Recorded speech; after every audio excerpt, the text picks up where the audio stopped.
HDTV, social media, home designers, and well-meaning friends and family have been lying to you. They've been saying to you, you have to fix this, and you gotta do that to sell your home. Today, we're gonna be talking about the things not to fix when selling your home. Some of these items may surprise you, and the last one may be somewhat controversial. And if you stay to the very end, I'm gonna give you the 3 top things that are gonna bring you the greatest return on investment when you sell your home. When it comes to selling your home, you only want to invest in those items that are going to give you a 2 to 5 times return on investment. And if it won't do that, you shouldn't do it. With all that being said, let's jump into it. Number 1, swimming pool. Depending on the location you live, as well as the price point of your home, installing a pool will make 0 sense when it comes to resale unless you're planning on living there a long time. If you plan to stay there many years and you're going to get use and enjoyment out of the pool,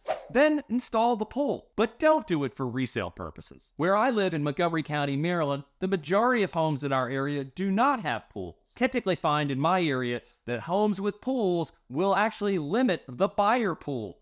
No pun intended. Now in my area, that may differ some for luxury homes on larger lots with higher price points. Southern states like Florida or western states like Arizona and California, once again, this may also differ. But for the majority of us, installing a pool for resale is not advisable. Number 2, kitchen remodel. Average cost for a complete kitchen remodel on a single-family home can run anywhere from about $50,000 up to maybe as much as $200,000 or more. Of course, this depends on the size and it depends on the quality of the finishes. If you're considering selling your home in the near future, I would definitely stay away from a complete kitchen remodel and think more of a kitchen facelift. Consider painting cabinets and replacing hardware. If appliances are beyond repair, you may want to consider replacing appliances. But more often than not, I would suggest leaving them as well. Hey guys, just a quick break in the action. If you like my content about the items not to fix when selling your home, I wanted to let you know that I'm a real estate agent located in Montgomery County, Maryland.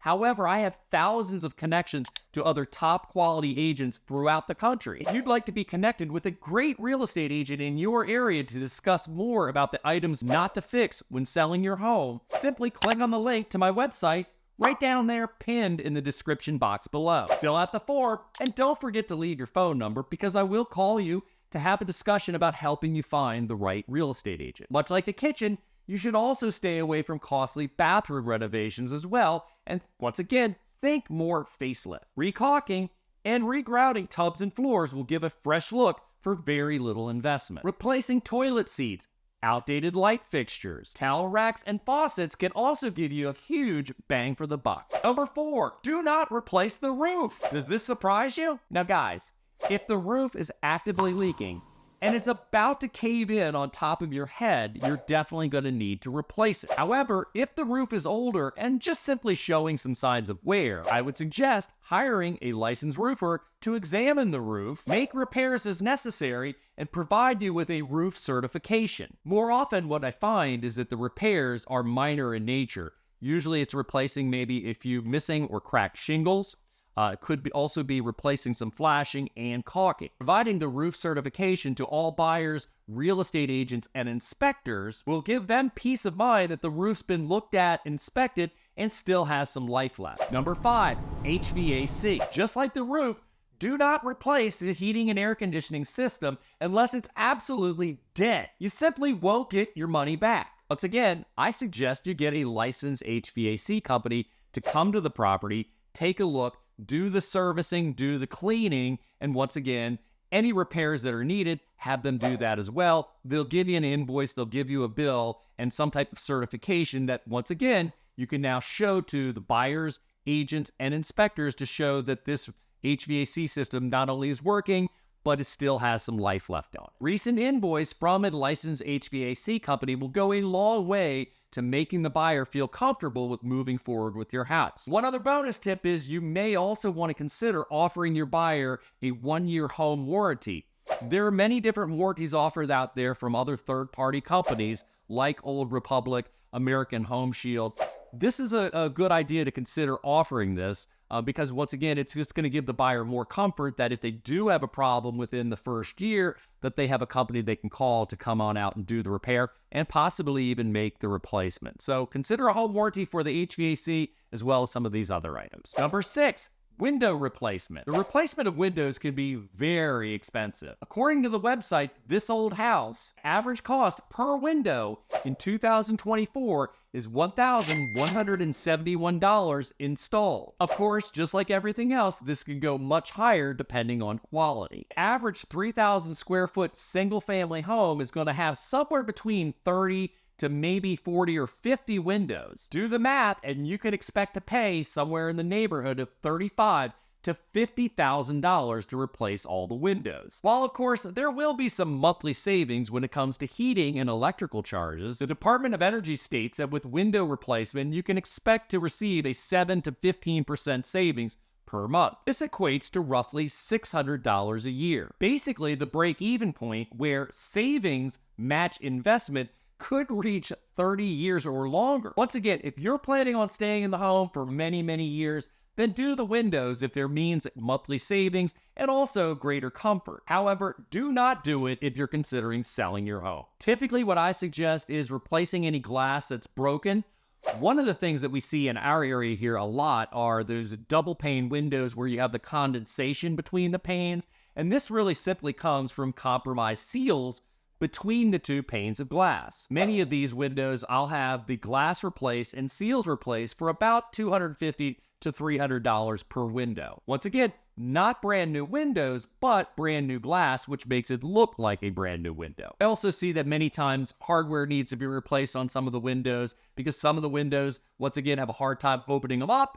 And sometimes you have an easy time opening up, but they don't stay up. So once again, some hardware replacements oftentimes will do the trick. And of course, having the windows professionally cleaned will go a long way to making them sparkle. 7, and sticking with windows, we're talking about window treatments. If you have either broken window blinds or those hideous vertical blinds that cover up a sliding glass door, don't replace them.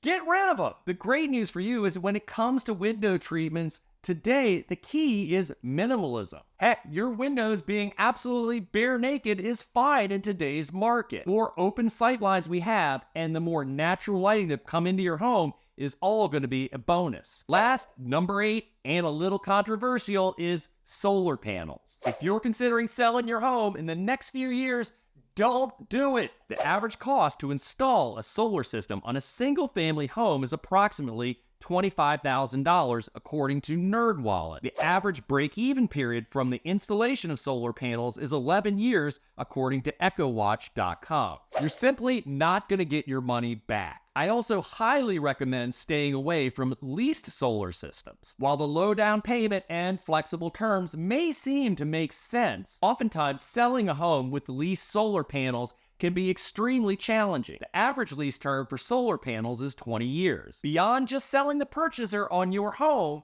now we also need to sell them on the lease terms that you negotiated with the solar company for what is now probably going to be deemed as outdated technology. The other concern buyers will have is when the time comes to replace the roof, there will be much greater expense to having the panels removed and reinstalled. Just this alone can double the cost of having your roof replaced. Listen folks, I'm all for clean and renewable energy. However, this video is about some of the items not to fix when selling your home. I'm coming to this strictly from return on investment. If you plan on living in your home for quite some time and you're interested in solar, go ahead and do it. But once again, I would suggest purchasing the solar, not leasing it. Okay guys, now that you've stayed this long, as promised, I'm going to give you the top 3 things that are going to give you the best ROI when it comes to selling your home. Number 1, decluttering. I have always said that clutter eats equity. And let's look at it this way. Just like the roof certificate, by the time you sell and close on your home,